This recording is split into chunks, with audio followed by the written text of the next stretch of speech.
दूसरे गांव जाने के लिए राइस्टार अपने हेलीकॉप्टर में बैठकर अपने गांव से उड़ान भरता है। राइस्टार तेजी से जा रहा ही होता है कि तभी हेलीकॉप्टर में अचानक से आग लगती है। वह हेलीकॉप्टर सीधा एक अनजान से गांव में जाकर क्रैश हो जाता है। राइस्टार तो बच गया, पर उसका हेलीकॉप्टर तहस नहस हो गया था। राइस्टार ये गांव में पहली बार आया था। तभी 7 बज जाती है। धीरे धीरे अंधेरा हो रहा था। चौंकाने वाली बात यह थी कि चारों तरफ काऊ काऊ की आवाज आ रही थी। यह आवाज सुनकर लोगों के बीच अफरा तफरी मच जाती है। लोग अपने अपने घर के अंदर जा रहे थे। चेहरे पर अलग ही चिंता थी और उनके बदन थर थर कांप रहे थे। राइस्टार गांव में थोड़ा और घुस जाता है। राइस्टार को कुछ समझ में नहीं आ रहा था। तभी ऊपर से एक बड़ा कौवा उड़ते उड़ते राइस्टार की ओर बढ़ रहा था।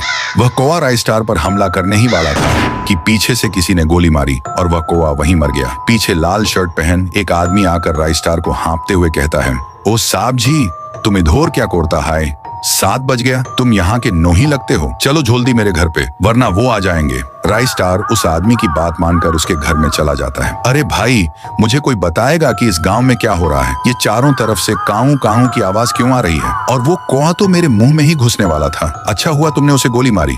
अरे साहब जी, मैं तुम्हें क्या बताऊं, और 7 बोझे इस गांव में कौवों को हमला होता है, इसलिए सभी लोग अपने घोर में चले जाता है। जो भी घोर में नहीं जाता है, वो कौवा उसके डायरेक्ट मुंह में घुसकर उसे कुत्ते की मौत मार देता है। और भी कौवे पैदा हो जाता है। और तो और ये सब कौवे गांव के पीछे डरावने सूखे जंगल से आते हैं। ये बात सुनकर राइस्टार के रोंगटे खड़े हो गए। इसका पता वो लगाना चाहता था। फिर राइस्टार अगले दिन उसी सूखे जंगल में आ पहुंचता है। वो अच्छे से जंगल को देख ही रहा था कि 7 बज जाते हैं और वहीं काऊ काऊ की आवाजें आ रही थी। फिर भी राइस्टार और अंदर घुसता गया। उसको वहां पर एक पुराना कुआं दिखा।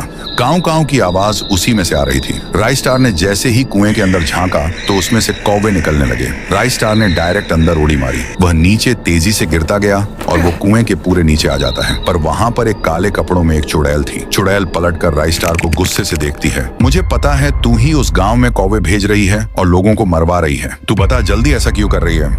तू कौन होता है मुझसे पूछने वाला? अब तू नहीं बचेगा। तू अगर मुझे बताएगी तो मैं तेरी कुछ मदद कर सकता हूँ। बता। इतना कहते ही वो चुड़ैल रो के कहने लगती है, ये बात है 5 साल पहले की। तब मैं सारे गांव की महारानी थी और इस गांव में रहा करती थी। तभी एक दिन मेरे दरबार में मेरा मंत्री आया और कहने लगा, महारानी जी, आपके सल्तनत में एक ऐसा कुआं है जहाँ पर पानी की जगह सोना बहता है। अगर हम उस सोने को निकाल लेंगे तो हमारी सल्तनत में कोई भूखा नहीं सोएगा। उसके बाद क्या था, उस मंत्री ने मुझे एक जंगल में इसी कुएं के पास लेकर आया। उसके बाद मैंने इस कुएं में सोने की आस में झांकने लगी। तभी उस मंत्री ने मुझे पीछे से धक्का दे दिया और सीधा मैं उसके अंदर गिर के मर गई। उसने मुझे पागल बना के मेरी जान ले ली और खुद वहां का राजा बन गया। इसलिए मैं गांव में ऐसा हमला करवाती है।